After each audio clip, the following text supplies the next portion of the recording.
આપણે બપોરના વાગી ગયા છે 12:30 ને આપણે આજે બપોરના જમવા માટે છે ફુલકા રોટલી આપણે ભૂકીશું. આપણે પતિદેવની થાળી તૈયાર કરશું. પહેલાં તો બટેકાનું શાક છે,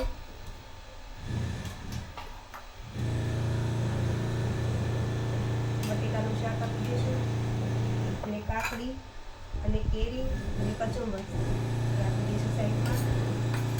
ખાટી મીઠી છાશ છે એ આપી દઈશું.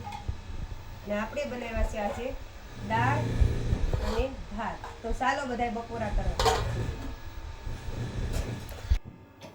તો હવે આપણે એની થાળી તૈયાર કરી દીધી. હવે બોલાવી લઈશું આપણે એને જમવા માટે.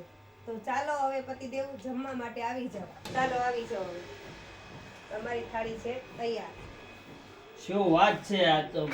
અને દાળ આ છે ભાત ગોળ. શાક રોટલી હા. ને ઓહો મારી ફેવરિટ કેરી પણ લાવી છો. હા વાહ આજે તો મજા જ પડી જશે. હા ચાલો પણ તમે પણ આવી જાઓ. દાળ ભાત શાક અને સલાડ અને ખાટી મીઠી છાશ. તો ચાલો બધાય બપોરા કરવા. આજનો બ્લોગ અમારો પસંદ આવ્યો હોય તો અમારી ચેનલને લાઈક કરજો, શેર કરજો, સબસ્ક્રાઇબ કરજો અને કોમેન્ટ કરજો.